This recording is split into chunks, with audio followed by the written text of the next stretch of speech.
So in kind of transitioning into what is an OpEd? I just want to throw that out to the participants in the group. What does that mean? What does actually OpEd mean?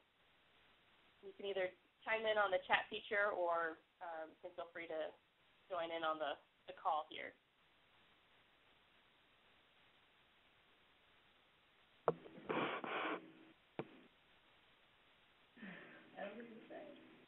Any guesses what the term OpEd actually stands for? Opinion editorial. Opinion editorial. Opinion editorial. Good one. Anyone else?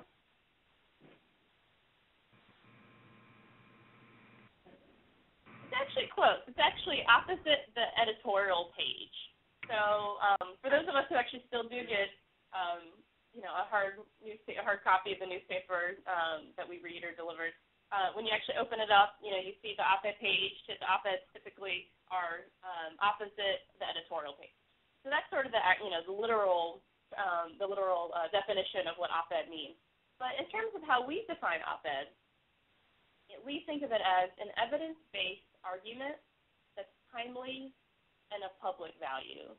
So that having something, that to be looking at things that are relevant right now, that matter, that's going to matter to people in the moment, is going to be something that's also going to be of public value.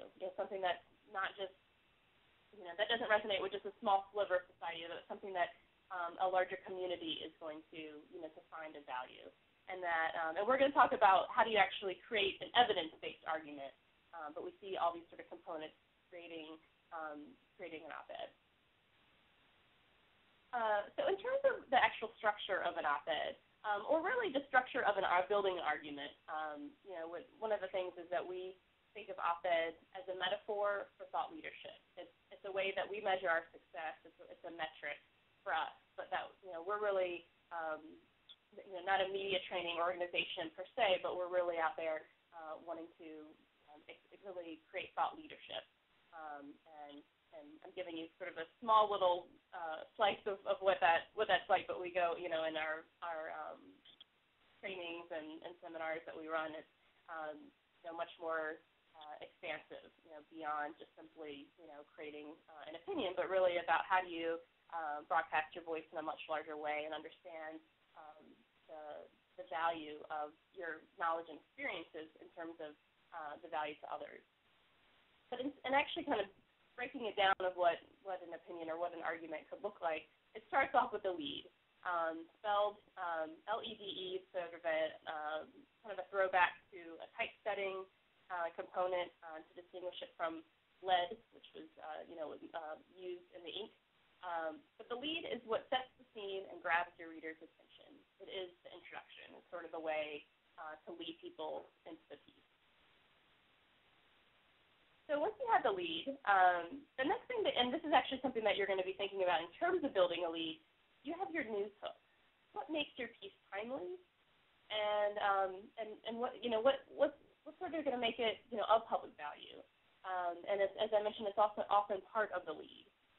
So some components of creating a news hook, use the news. Use a current event, something that's relevant to something that's going on in your community and the world at large. That's going to bring the reader in. Tell a dramatic anecdote, especially if you have some personal experience or a personal story that you want to share that's related to the argument that you're building. Then starting it off with something that can be very dramatic as a way to pull people in. Reference popular culture. We'll see how I do this in the piece that I wrote about Twilight, where I actually really enjoy using popular culture as a news hook. That's typically the types of pieces I like to write about, and I find that popular culture is something that is of public value, certainly, and as I argue that the Twilight phenomenon has we're probably not in the throes of it right now because the next two movies haven't come out yet, but something that certainly, like, when you notice sort of a trend or sort of, a kind of a hype building around something, that's certainly something to maybe stop and think, that could be an interesting news book. Citing a major news study. So, for example, when the Shriver report came out, that's something that, that definitely can be used as a news book, or any type of, of report, whether it's something to do with, women's and girls' issues or whatever the argument that you may be building, but looking for that as a news book as well. Using an anniversary, something like Labor Day, if you want to talk about, labor issues, of course, Valentine's Day to talk about love is probably fairly overdone. But I've used the hook of Women's History Month a couple of times myself. I often actually like to find a couple of news hooks. I like to try to make it as timely and relevant as possible by trying to bring in a couple of different things. And I'm actually going to show an example of how one of your bloggers, and in fact, I'm not sure if Rachel is on the call, but that's I'm going to be referencing one of her pieces later where she uses the news hook of World Malaria Day as citing that anniversary as a news book to introduce that topic. Turn conventional wisdom on end, and this is just if you have something, for example, an example is our founder and director Katie Ornstein wrote this piece several years back when Sex and the City was wrapping up its final season, and her piece is her news book is something around the lines of Sex and the City's main characters are witty, glamorous, independent, and sexually liberated. In short, who wouldn't want to be them? Me, for one. So trying to, kind of starting with something and kind of flipping it and sort of flipping it on its head. It's sort of another way to use a news hook. I'm going to pause there for a moment, see if anyone has questions, or if you have other news hooks that you've used in your blogs or that you think could be, effective in some of the writing that you're interested in, or the arguments that you're interested in building.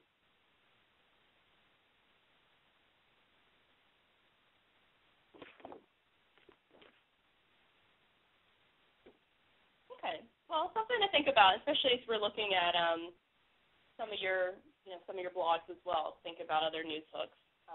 But those are some of the main ones that you can definitely use in your pieces. Now, I mentioned earlier that an op-ed is an evidence-based argument that is timely in its public value. So, what are some of the building blocks for creating a credible argument? What are sources of evidence? Some of these could include statistics. They could include expert quotes. Research. This is especially if you're using for example, the Shriver report as a news hook, a news study or a report that's being published, and then you can actually go into that report and pull out research, pull out statistics, pull out some of the quotes from that, and populate your piece with that. News is another one. News stories. Legal precedent is another one.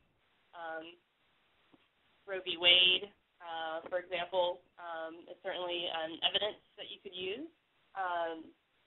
History, logic, anecdotes or personal experience or other sources of evidence. Are there other ones that you all think of or would like to add to this list?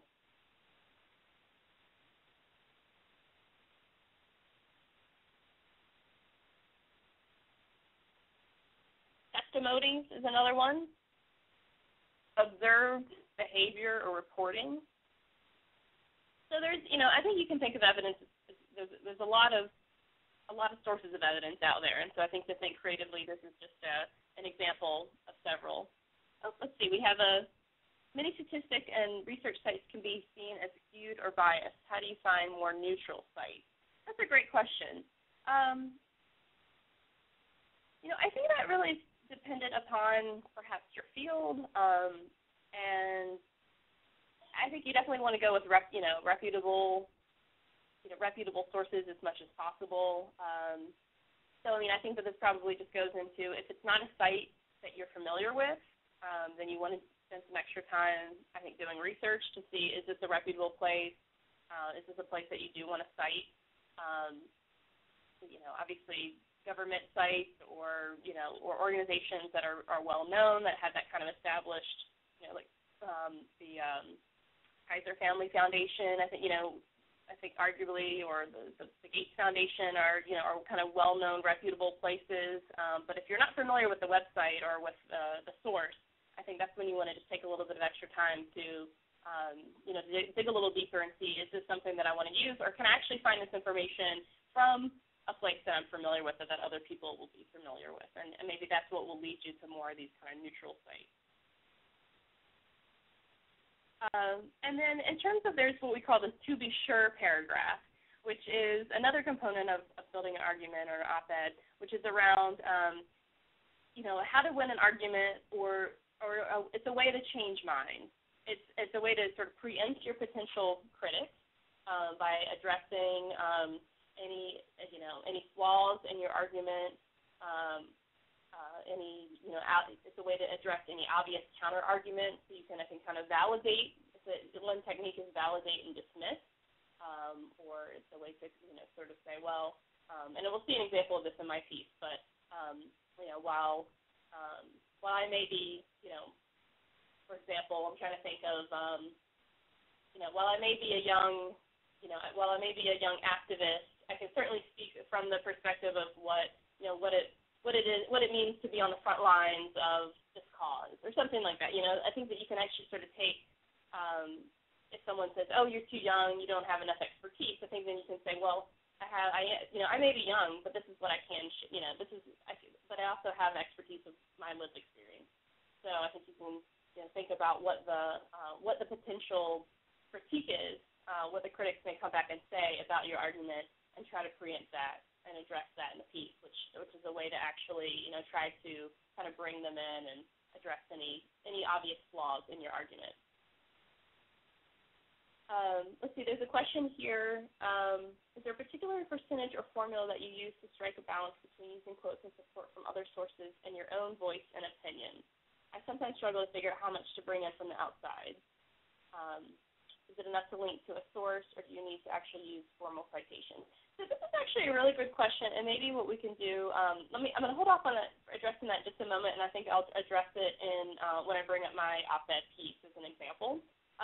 But just to wrap up this component of the structure of an op-ed, last but not least, there's the conclusion, which can suggest a solution or a call to action. It's best to be specific, and it's best to be doable. If you actually give someone a very, more of a specific small step that they can take, then it's much more likely to result in some kind of action.